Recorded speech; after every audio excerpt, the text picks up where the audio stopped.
খারাপ জীবনযাত্রা, স্ট্রেস, ভেজাল খাবার ইত্যাদি নানা কারণে চুল পড়ার সমস্যা বেড়েই চলেছে। কিছু মানুষকে এই সমস্যায় অনেক বেশি পড়তে হয়। চুল পড়তে পড়তে ধীরে ধীরে টাকের সমস্যায় পড়েন তারা। টাক পড়ার সমস্যা থেকে মুক্তি পেতে এমন কিছু জিনিস ব্যবহার করা জরুরি যা আপনার চুল পড়া কমায় এবং চুলের বৃদ্ধিও বাড়ায়। তাই আজকের ভিডিওতে আলোচনা করব টাক এড়ানোর কিছু ঘরোয়া উপায় নিয়ে, যে উপায়গুলো মেনে চললে আপনি টাক পড়ার সমস্যা থেকে মুক্তি পেতে পারেন। নমস্কার বন্ধুরা, আমি সুভাষ, সবাইকে মাইতি বাংলা চ্যানেলে স্বাগত জানাচ্ছি।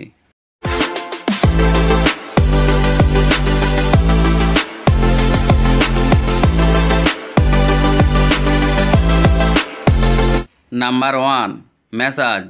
মাথার ত্বক অর্থাৎ স্ক্যাল্পে ম্যাসাজ করলে রক্তের প্রবাহ বাড়ে, যা চুলের বৃদ্ধি বাড়ায়। একটি ভালো হেয়ার অয়েলের সাহায্যে হালকা হাতে চুলে ম্যাসাজ করা জরুরি। নাম্বার 2, আমলকি।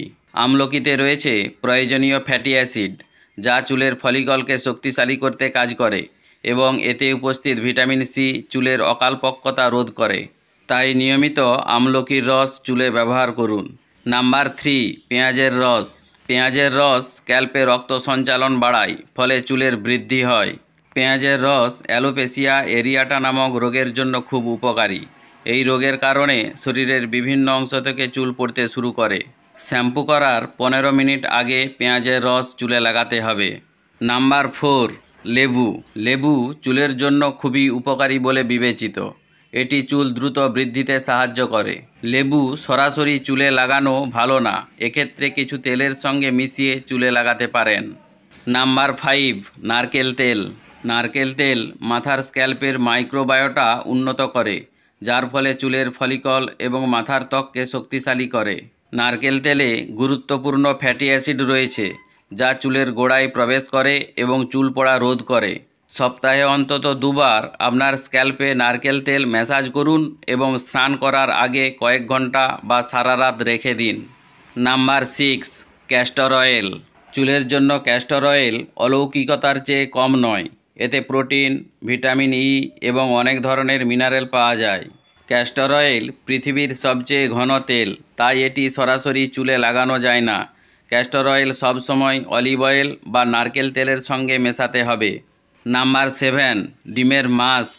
ডিমের মাস্ক আপনার চুলের জন্য খুবই উপকারী বলে মনে করা হয়। ডিমে 70% কেরাটিন প্রোটিন থাকে, যা ক্ষতিগ্রস্ত এবং শুষ্ক চুল নরম করতে কাজ করে। 2টি ডিমে 2 টেবিল চামচ দই মিশিয়ে নিন এবং চুল ধোয়ার 30 মিনিট আগে এই মাস্কটি চুলে লাগান। তাই যেসব বন্ধুরা চুল পড়ার সমস্যায় ভুগছেন তারা অবশ্যই এই ঘরোয়া উপায়গুলি মেনে চলুন এবং টাক পড়ার সমস্যা থেকে নিজেকে রক্ষা করুন। আজ এই পর্যন্তই, দেখা হবে পরের ভিডিওতে।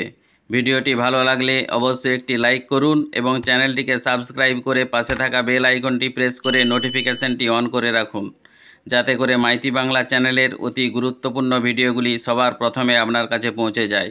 সবাই ভালো থাকুন, সুস্থ থাকুন। ভিডিওটি শেষ পর্যন্ত দেখার জন্য অসংখ্য ধন্যবাদ।